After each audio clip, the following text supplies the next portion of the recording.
My people gather around and listen carefully. Have you ever seen someone in your town who hides from their own reflection? Someone who fears mirrors so much that they would rather close their eyes than glance into one. In the village of Obodo, there lived a banana seller with a secret so dark that even the elders dared not speak of it aloud. Everyone thought she was just a poor woman trying to survive, but if only they knew who she truly was, and why she avoided mirrors, this story would not have been buried in silence. Tonight I will uncover it for you. Stay with me till the end, because the truth of the banana seller will shock you. And when you hear it, ask yourself this question: would you have helped her, or would you have chased her away? Every morning, before the rooster crowed twice, the villagers of Obodo would see her at the roadside. She carried a woven basket filled with ripe bananas, the kind so sweet that even children licked their lips when they saw them. She placed her basket down gently on the red earth, her scarf covering her face, and sat in silence. She never shouted like other sellers. She never begged customers to buy. Yet, her bananas were always sold before noon. People wondered how could she have such good bananas every single day, when no one had ever seen her farm a single tree. At the market, the women who sold cassava and palm oil began to gossip. "Have you noticed," said one, "that the banana woman never looks into a mirror?" Another replied, "Last week, I tried to show her her reflection in a shiny pot. She screamed and almost dropped her basket." The whispers grew louder. Some said she was cursed. Some said she was a witch hiding her true face. Others believed she was a wandering spirit that had taken the form of a woman.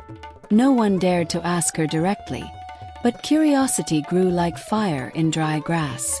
The children of Obodo were the most restless about her mystery. They would run behind her, singing teasing songs, calling her the woman who fears herself. Some would try to sneak a piece of broken mirror near her, just to see her reaction.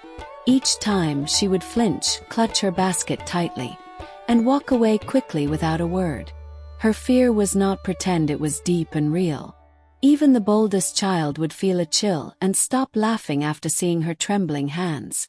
Among the children was Chaik, a boy of 12, known for his courage and curiosity. Chaik was the son of a palm wine tapper and had more questions than answers in his heart. He often stared at the banana woman, wondering why she was different. One evening, as the sun was setting, Chaik whispered to his friends, "I will follow her. I will find out why she fears mirrors." His friends gasped and warned him, "Chaik, do not. She may turn you into a stone or a goat." But Chaik only smiled and said, "A mystery is not solved by running away from it."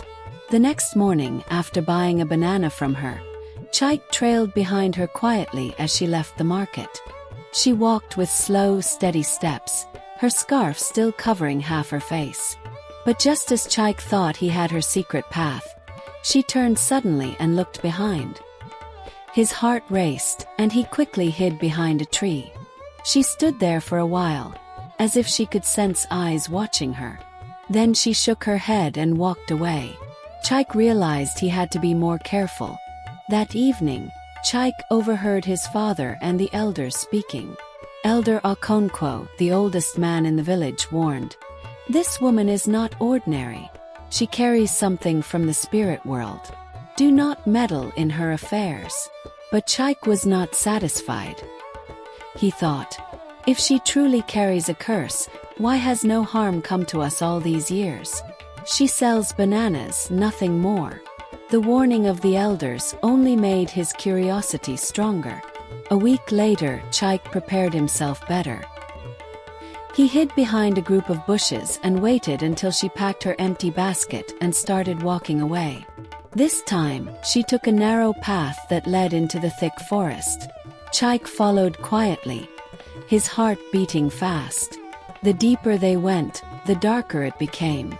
Strange bird calls echoed in the distance, and the rustling of leaves sounded louder than usual.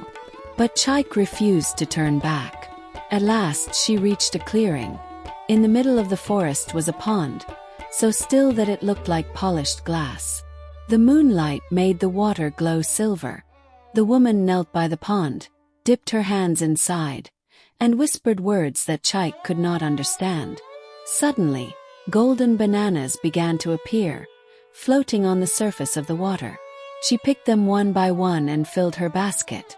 Chaik's eyes widened. So this is her secret, he thought.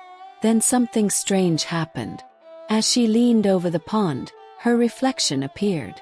But instead of her face, a shadowy figure with burning red eyes and sharp teeth stared back. She gasped and turned her face away in terror. Chaik's blood froze.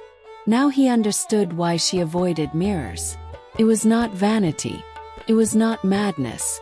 It was because her reflection did not belong to her. That night Chaik could not sleep.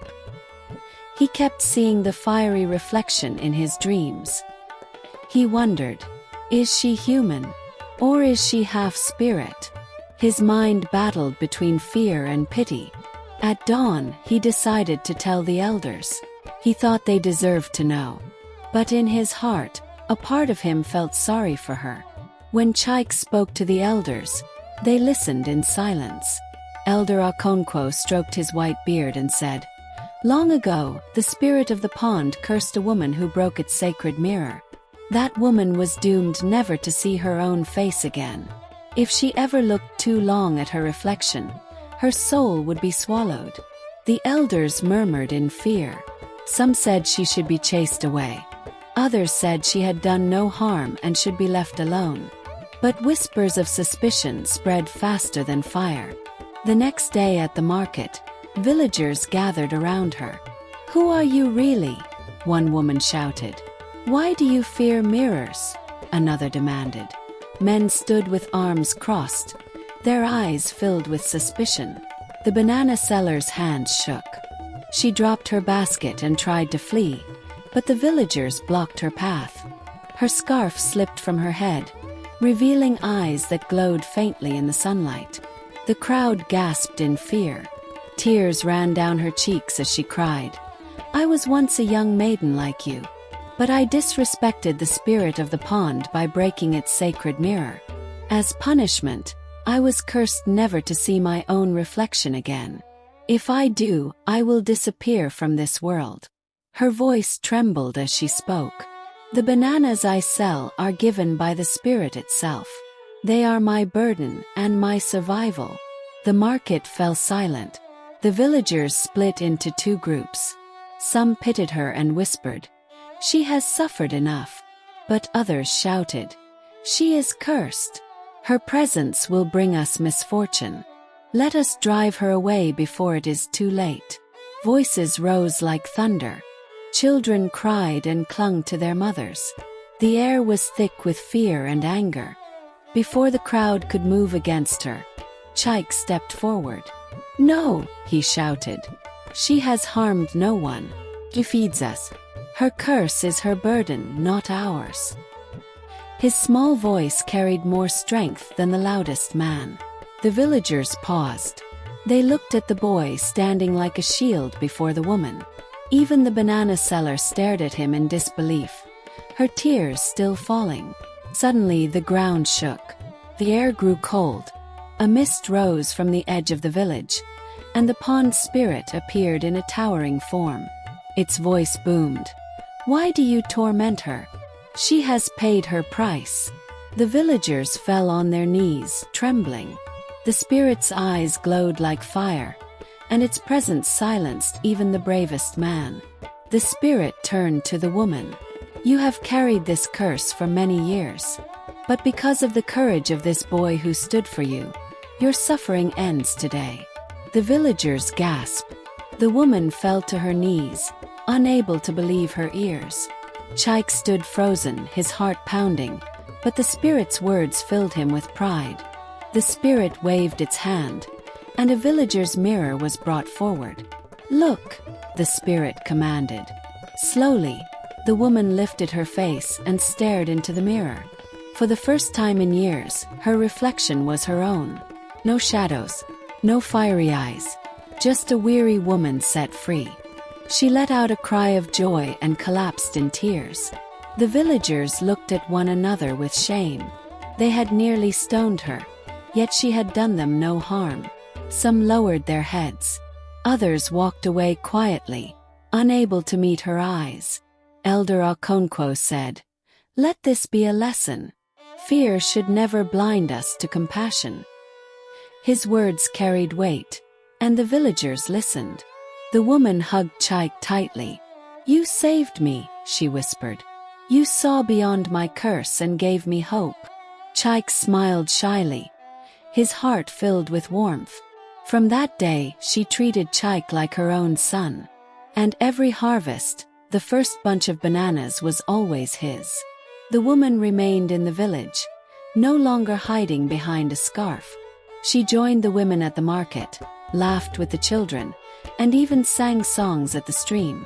The curse had left her, and her life became lighter. Though she was free, she never forgot the pain of being feared. She often told her story to warn others never to disrespect the spirits. Chike became well respected in the village. People said, "This is the boy who stood before a spirit and did not tremble." But Chike only laughed and said, "I only wanted to know the truth." He grew into a young man known for his wisdom, all because he was not afraid to ask questions and seek answers. The villagers also changed. They learned to treat strangers with more kindness. Whenever a new face entered a bodo, instead of gossip and suspicion, they offered food and water first. They remembered the banana seller's tears and promised never to judge without knowing the whole story. The banana woman grew old, but her story never died. Mothers told their children, "Be kind to the ones who are different, for they may carry burdens you cannot see." Fathers told their sons, "Courage is not in strength, but in standing for what is right." And Chike, whenever he told the story, always ended with a smile. If only they knew who the banana seller truly was. One evening before her death, the woman looked into a small mirror and smiled. This time she did not see a curse. She saw herself free and at peace. She closed her eyes and passed away quietly. The villagers buried her with honor. Until today, when people in Obodo eat bananas, they remember the woman who once feared mirrors and the boy who gave her courage. And so, my friends, this is the tale of the banana seller who feared mirrors. But tell me, if you were in Chike's shoes, would you have defended her or joined the crowd? Drop your answer in the comments below. If you enjoyed this story, don't forget to like, share, and subscribe for more African folktales told with heart and wisdom. Tap the notification bell so you never miss the next story. Until then, stay brave, stay curious, and remember, every face hides a story you do not yet know.